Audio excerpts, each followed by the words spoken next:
Con el permiso del presidente de la mesa directiva, diputario Nazario Gutiérrez Martínez, saludo con aprecio a las y los diputados de esta 60ª legislatura mexiquense, a los representantes de los medios de comunicación, a los que nos siguen a través de las redes sociales, al público en general. Daré lectura a una síntesis de mi iniciativa solicitando se inserte completa en el diario de debates y en la Gaceta Parlamentaria.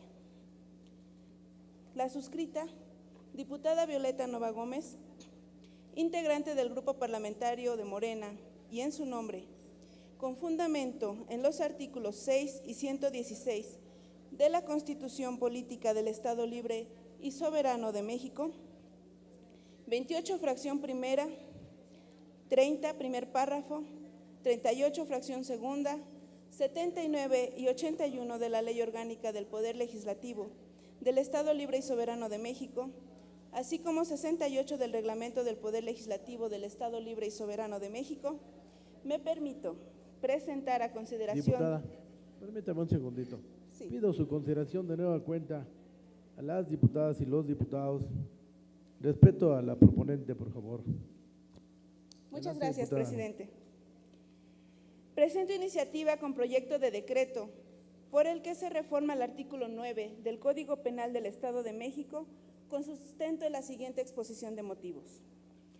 La definición legal del delito de extorsión la podemos encontrar en el Código Sustantivo Penal de nuestra entidad, en su artículo 266, y que a la letra dice: al que sin derecho obligue a otro a hacer, tolerar o dejar de hacer algo con la finalidad de obtener un lucro o beneficio para sí o para otro o causar daño, se le impondrá de 8 a 12 años de prisión y de 1,000 a 1,500 días multa. La conducta típica referida presenta para su punibilidad distintas modalidades que se establecen en el mismo ordenamiento, en tanto que es el mismo Código Penal de la entidad en su artículo 9 que versa sobre el catálogo de delitos considerados como graves. Contempla al delito de extorsión como grave solo en algunos casos. Cuando quien extorsiona se ostente como miembro de alguna asociación o grupo delictuoso, cuando intervengan 2 o más personas armadas o con objetos peligrosos para su comisión. 3. Cuando se cometa con violencia. 4. Cuando el sujeto pasivo del delito sea menor de edad, mujer, persona con discapacidad o persona mayor de 60 años. 5. El sujeto activo del delito sea o haya sido miembro de una institución de seguridad pública o privada, militar, organismos auxiliares de la función de seguridad pública, servidor público o se ostente como tal. Asimismo, cuando porte vestimentas o instrumentos de identificación utilizado por integrantes de instituciones de seguridad pública. 6. Para su comisión, el sujeto activo se aproveche de tener alguna relación de confianza laboral, de parentesco o de negocios con la víctima o con sus familiares, con motivo de la amenaza, 7, con motivo de la amenaza de muerte al pasivo o a un tercero, intimidación o violencia cometidas por el activo del delito, entreguen o dejen a disposición del sujeto activo o de un tercero, ya sea la víctima o un tercero, alguna cantidad de dinero o cosas, o bien otorguen beneficios tales como contratos, empleos, cargos o comisiones, para evitar cualquier daño en su persona, familia o bienes. Lo anterior, aun cuando se cumplen en apariencia los procedimientos para tal efecto.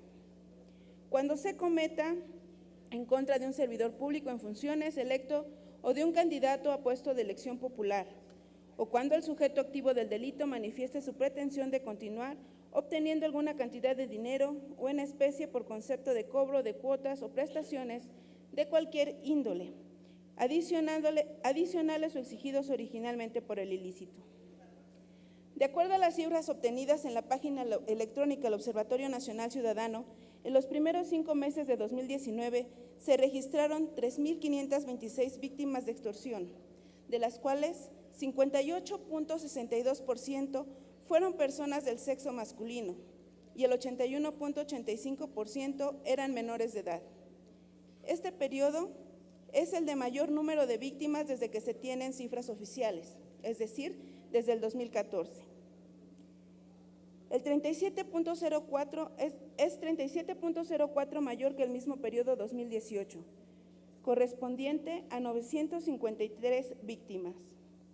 Al contrastar el número de carpetas de investigación en los primeros 5 meses de los últimos 23 años, el de 2019 ocupa el primer lugar con 3.424.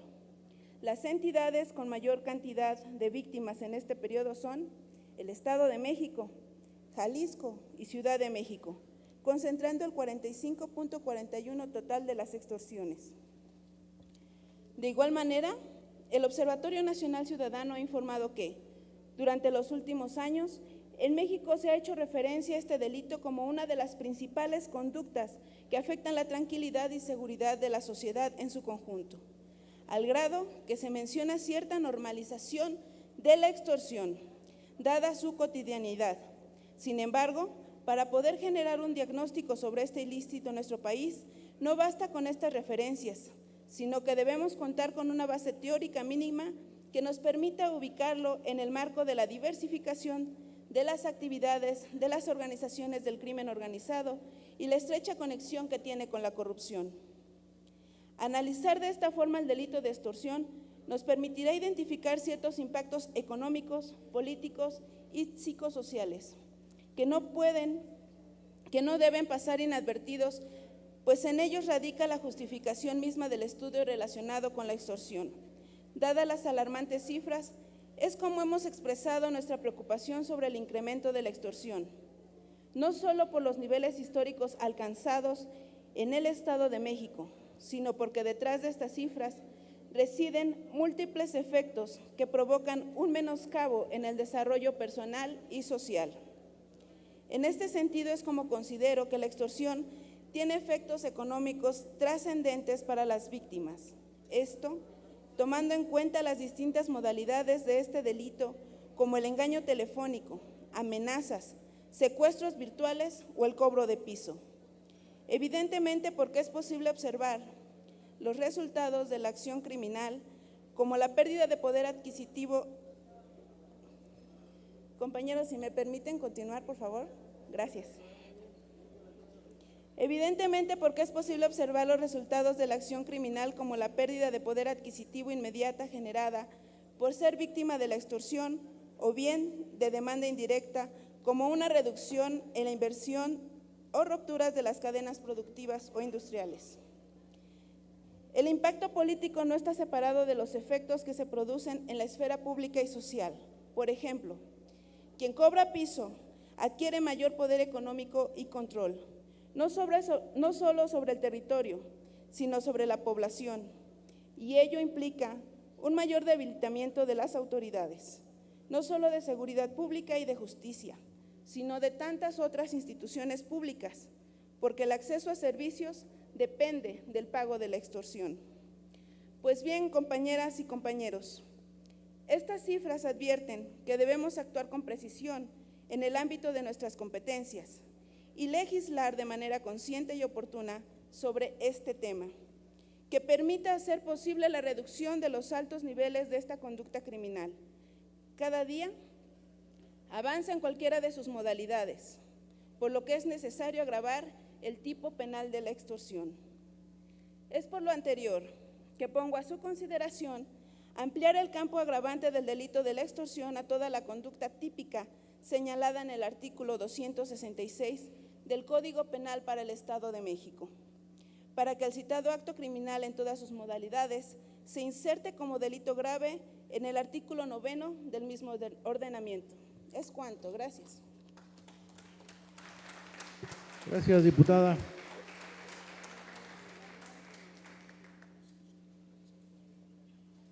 Sí, adelante, diputado Juan. Gracias. Únicamente solicitarle de manera respetuosa a la diputada Violeta Nova, si me permite adherirme a su iniciativa, se lo agradecería mucho. ¿Acepta, diputada? La diputada Claudia, no uso de la palabra.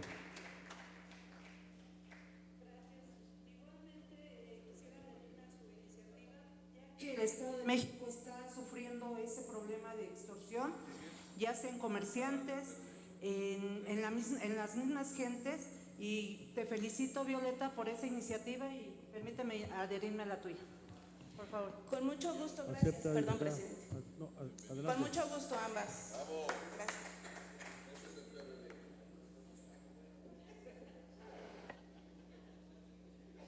Se registra la iniciativa y se remite a las comisiones legislativas.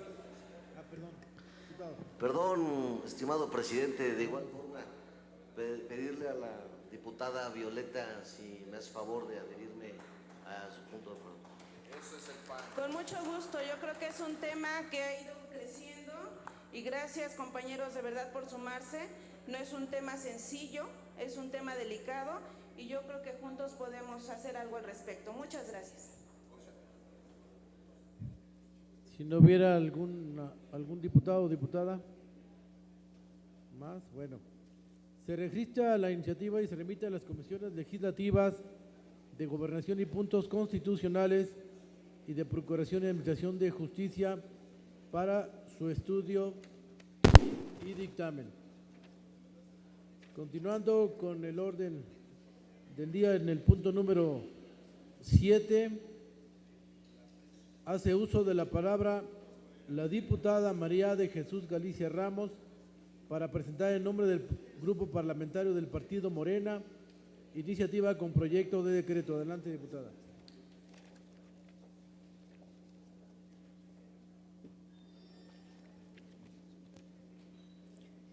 Gracias. Diputado Nazario Gutiérrez Martínez, presidente de la mesa directiva de la 60ª legislatura del Estado de México, presente. Diputada María de Jesús Galicia Ramos, a nombre del Grupo Parlamentario de Morena y en ejercicio de las facultades